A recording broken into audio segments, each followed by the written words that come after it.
Hello friends, welcome to crazy GK track.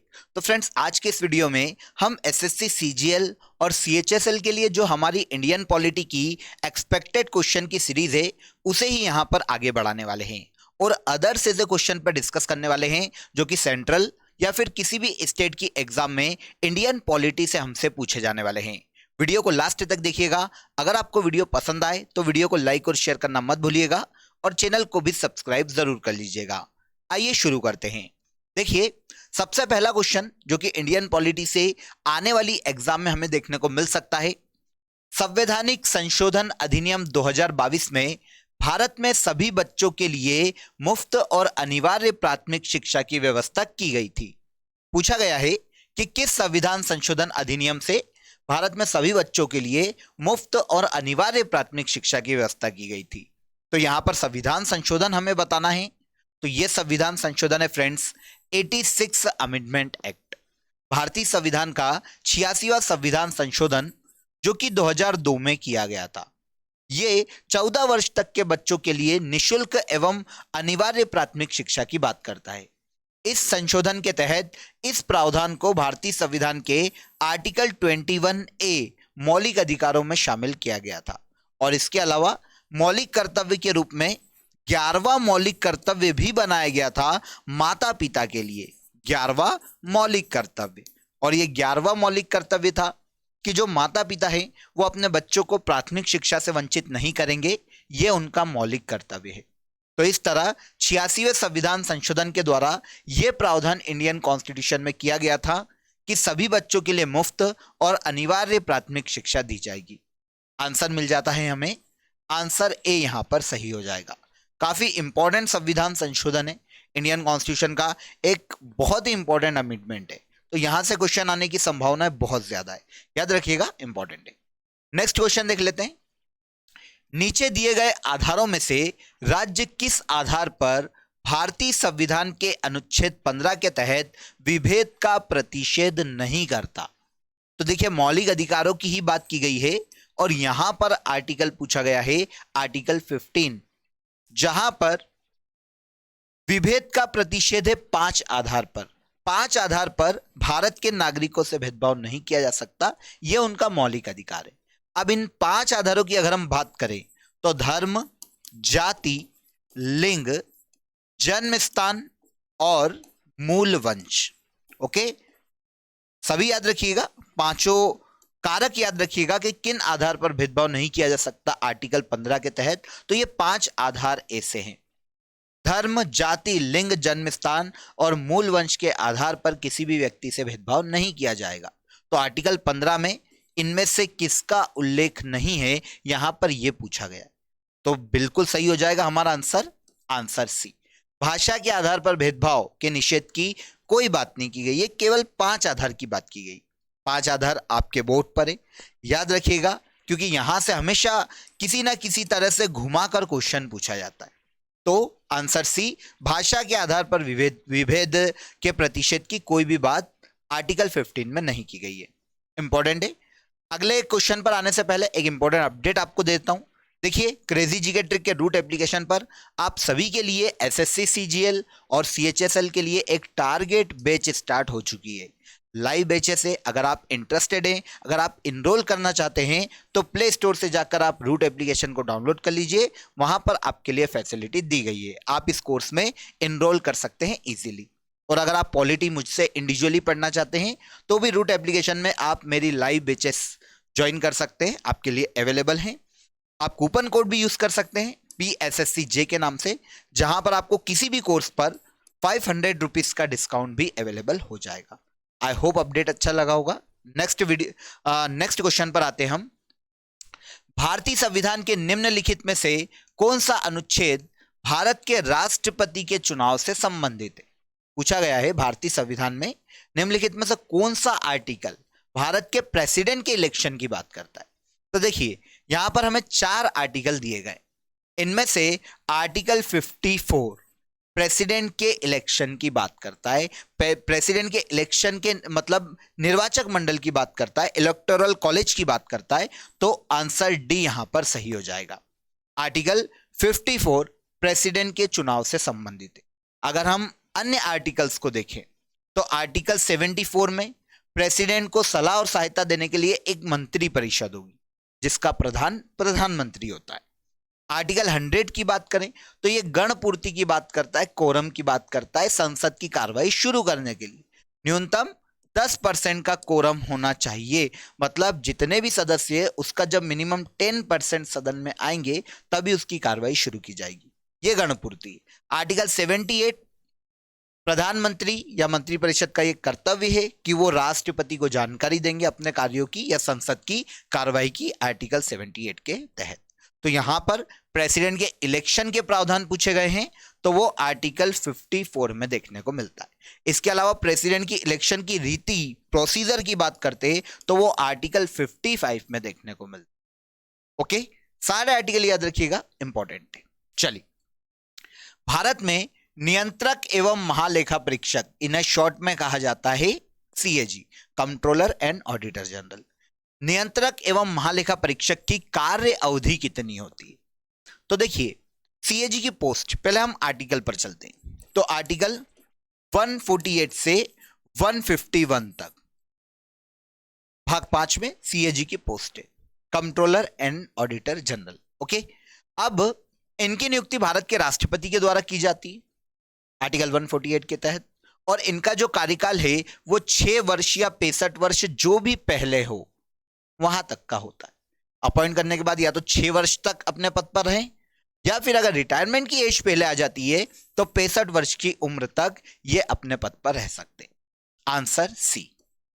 CAG की नियुक्ति president करते, पद की शपथ भी ये प्रेसिडेंट के सामने लेते, लेकिन इन्हें अगर हटाना इनकी पोस्ट से तो उसी प्रोसीजर के द्वारा हटाया जाएगा जिस प्रोसीजर के द्वारा सुप्रीम कोर्ट के जजेस को उनके पद से हटाया जाता है। मतलब महाभियोग जैसी प्रोसीजर चाहिए होगी, इम्पीचमेंट जैसी प्रोसीजर की आवश्यकता होगी अगर इन्हें इनके पद से हटाना है कार्यकाल के बीच में। तो ये छोड़ना चाहते हैं तो इस्तीफा प्रेसिडेंट को सौंपकर अपना पद छोड़ सकते हैं। ओके, तो कार्य अवधि की बात की गई है, कार्यकाल की बात की गई है, तो 6 वर्ष या 65 वर्ष जो भी पहले हो सीएजी अपने पद पर रहते हैं, है ना। चलिए, पहली लोकसभा का पहला सत्र कब शुरू हुआ था?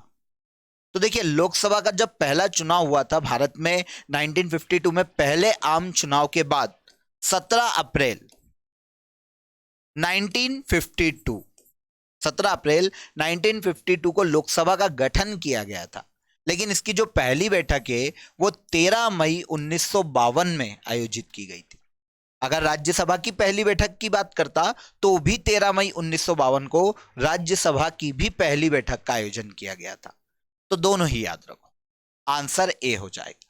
राज्यसभा और लोकसभा की पहली बैठक 13 मई 1952 को आयोजित की गई थी, है ना, पहले आम चुनाव के बाद।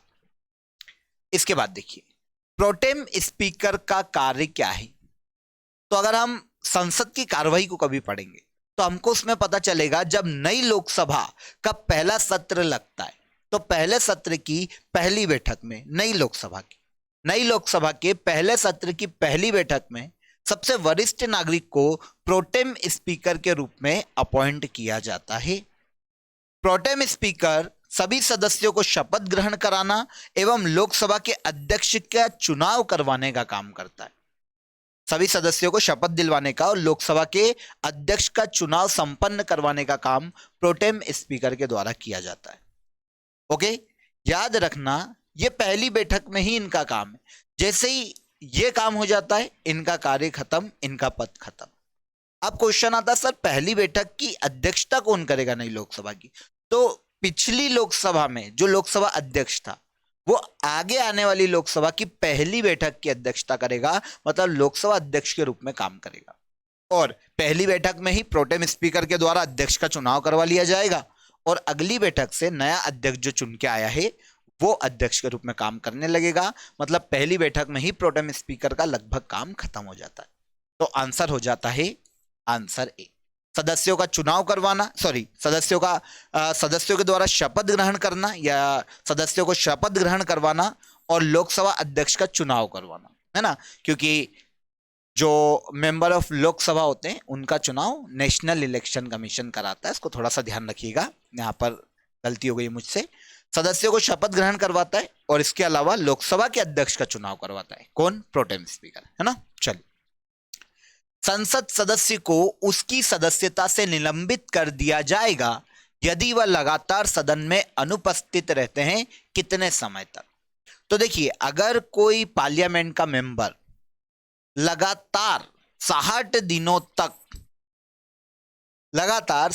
दिनों तक संसद के सत्र में उपस्थित नहीं होता है तो उसे उसके पद से निलंबित कर दिया जाएगा। लेकिन यहां पर याद रखिएगा, संसद के वर्किंग डे को काउंट किया जाता है, उसके सत्रावसान की अवधि को काउंट नहीं किया जाता। जो वर्किंग डे है, लगातार 60 वर्किंग डे या 60 दिन की जो कार्रवाई है, अगर उसमें कोई उपस्थित नहीं होता है सदस्य, तो उसे बर्खास्त किया जा सकता है या निलंबित किया जा सकता है। तो आंसर बी यहां पर हमारा सही हो जाएगा, है ना। इसके बाद देखते हैं, भारतीय संसद किसी भी राज्य के लिए कोई कानून बनाने में सक्षम है यदि, ऑप्शन देख लेते हैं। आर्टिकल 352 के तहत अगर राष्ट्र आपातकाल देश में लगा हो तो राज्य सूची मतलब भारतीय संसद को राज्य के लिए कोई कानून बनाने का अधिकार मिल जाता है। देश के 2 या 2 से अधिक राज्यों की विधानसभाएं अगर ऐसा अनुरोध करती है कि आप हमारी राज्य के विषय पर कानून बनाओ या राज्य के लिए कानून बनाओ, तो भी संसद के द्वारा कानून बनाया जा सकता है। राष्ट्रपति इस आशय का संसद को संदेश भेजे तो ऐसा कोई प्रावधान नहीं। बिना आपातकाल की कंडीशन के या बिना विधानसभाओं के अनुरोध के प्रेसिडेंट भी चाहे तो राज्य सूची के विषय पे कानून नहीं बन सकता या राज्य के लिए कोई कानून नहीं बनाया जा सकता। तो यहां पर केवल ए और बी सही है, मतलब ए और बी यहां पर दोनों सही है। आंसर डी हो जाएगा, ये सी डी है ना, आंसर डी। ओके, चलिए इसके बाद देखते हैं नेक्स्ट क्वेश्चन। भारत में संसद की वित्तीय समितियां निम्नलिखित में से कौन सी? तो देखिए, भारत में संसद की तीनों ही वित्तीय समितियां या इन्हें स्थायी समिति के नाम से भी जाना जाता है। लोक लेखा समिति, पब्लिक अकाउंट्स कमेटी है, प्रांकलन समिति और सार्वजनिक उपक्रम समिति, तीनों ही संसद की पार्लियामेंट्री कमेटी है, वित्तीय समितियां, या इन्हें ही स्थायी समिति भी कहा जाता है। अब लोक लेखा समिति में टोटल 22 सदस्य होते हैं, याद रखिएगा। 22 मेंबर्स में से 15 लोकसभा से आएंगे और 7 राज्यसभा से आएंगे। ओके, प्रांकलन कमेटी की बात करते तो इसमें टोटल 30 सदस्य होते हैं। सदस्यों के मामले में तीनों में सबसे बड़ी, और पूरे 30 सदस्य यहां पर लोकसभा से लिए जाते। सार्वजनिक उपक्रम कमेटी में भी हमें सिनेरियो सेम लोक लेखा समिति जैसा देखने को मिलता है। यहां पर भी 22 मेंबर होते हैं, 15 लोकसभा से और 7 राज्यसभा से हमें देखने को मिलते हैं। ओके, तो लोक लेखा समिति, प्रांकलन समिति और सार्वजनिक उपक्रम समिति, तीनों ही समितियां संसद की वित्तीय समितियां हैं। तो आंसर हो जाएगा यहां पर आंसर डी। इजी है, याद रखिएगा, बहुत ही इंपॉर्टेंट क्वेश्चन है। ठीक है, आगे देखते हैं। भारत के नियंत्रक और महालेखा परीक्षक की रिपोर्ट की समीक्षा करने वाली संसदीय समिति कौन है? तो अभी हमने 3 कमिटीज को पढ़ा है।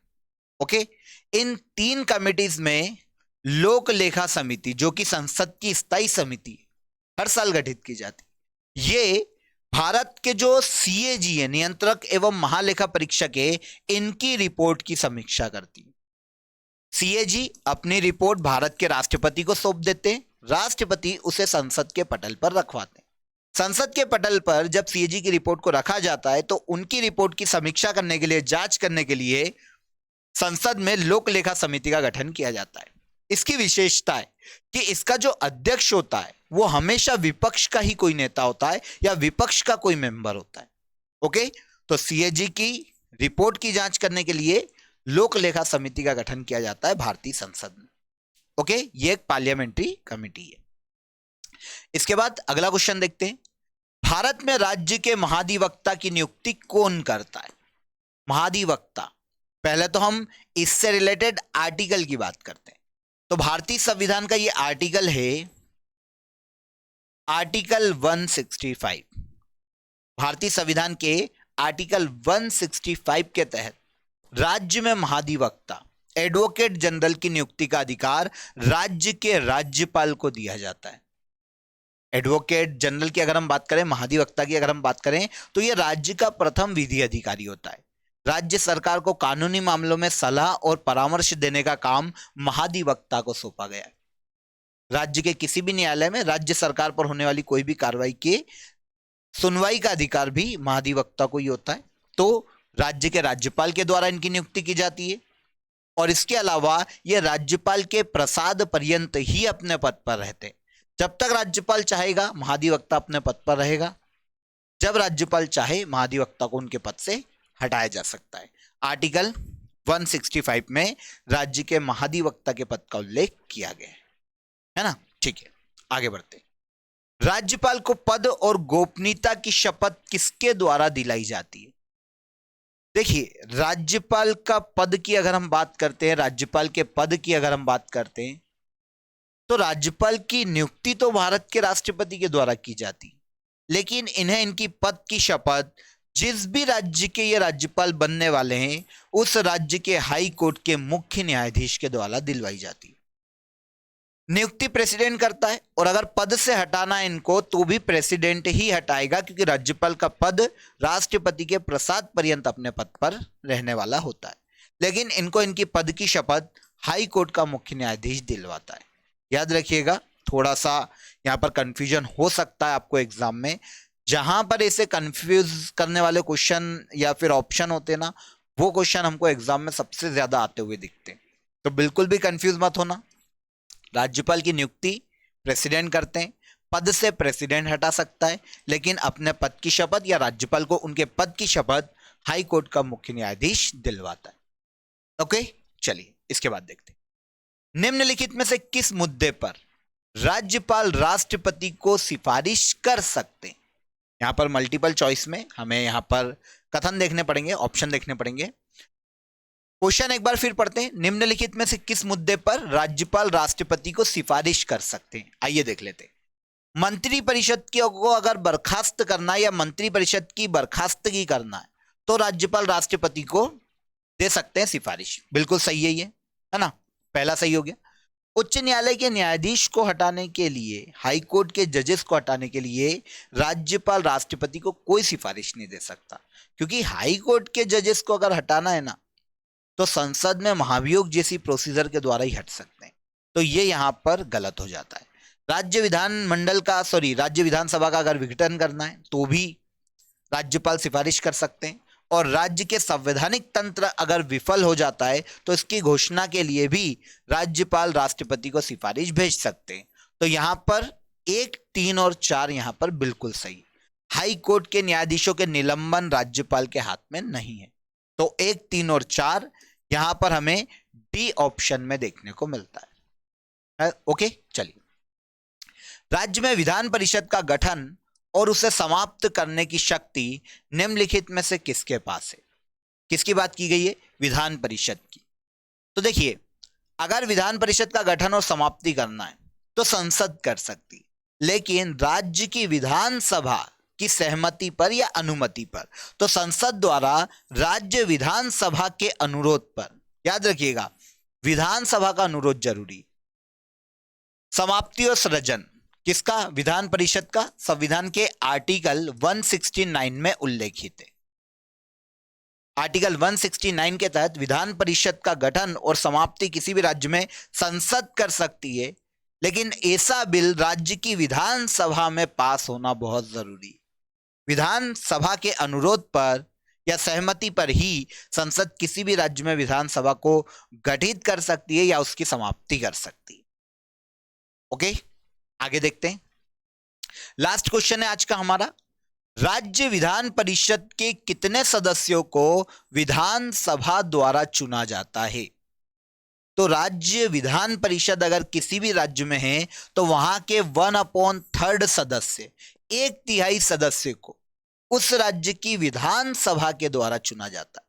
और अगर कभी क्वेश्चन ऐसा आ जाता कि राज्यपाल विधान परिषद में कितने सदस्यों को मनोनीत कर सकते हैं, नॉमिनेट कर सकते हैं, तो राज्यपाल किसी भी राज्य की विधान परिषद में 1/6 मेंबर को मनोनीत कर सकते हैं।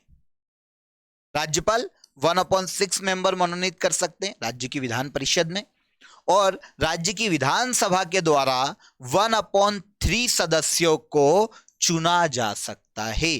तो आंसर यहां पर विधानसभा का पूछा है, तो 1/3 बिल्कुल सही हो जाएगा। ओके फ्रेंड्स, सभी क्वेश्चन जो भी हमने यहां पर डिस्कस किए हैं, बहुत ही आप समझ लीजिए थोड़े से कॉम्प्लिकेटेड भी थे और थोड़े से इजी क्वेश्चन भी थे, और एग्जाम में यहां पर अधिकतर क्वेश्चन वही थे जो कि पूछे जा सकते हैं। कहीं ना कहीं कंफ्यूजिंग क्वेश्चन जो कि आपको कंफ्यूज कर सकते हैं, ऐसे क्वेश्चन अक्सर हमें एग्जाम में देखने को मिलते हैं। तो ध्यान से सुनिएगा हर क्वेश्चन को, आई होप आपने सुना होगा। और अगर कभी अभी आपको ऐसे क्वेश्चन में दिक्कत आती है तो आप नोट्स बना लीजिए करिएगा, तो आपके लिए बहुत ईजी हो जाएगा ऐसे क्वेश्चन को डील करना। आई होप वीडियो अच्छा लगा होगा। अगर वीडियो अच्छा लगा हो तो वीडियो को लाइक और शेयर करना मत भूलिएगा। चैनल को सब्सक्राइब कर लीजिएगा। फिर मुलाकात होगी नेक्स्ट वीडियो में एक नए टॉपिक के साथ। बने रहिए हमारे साथ। जय हिंद, जय भारत।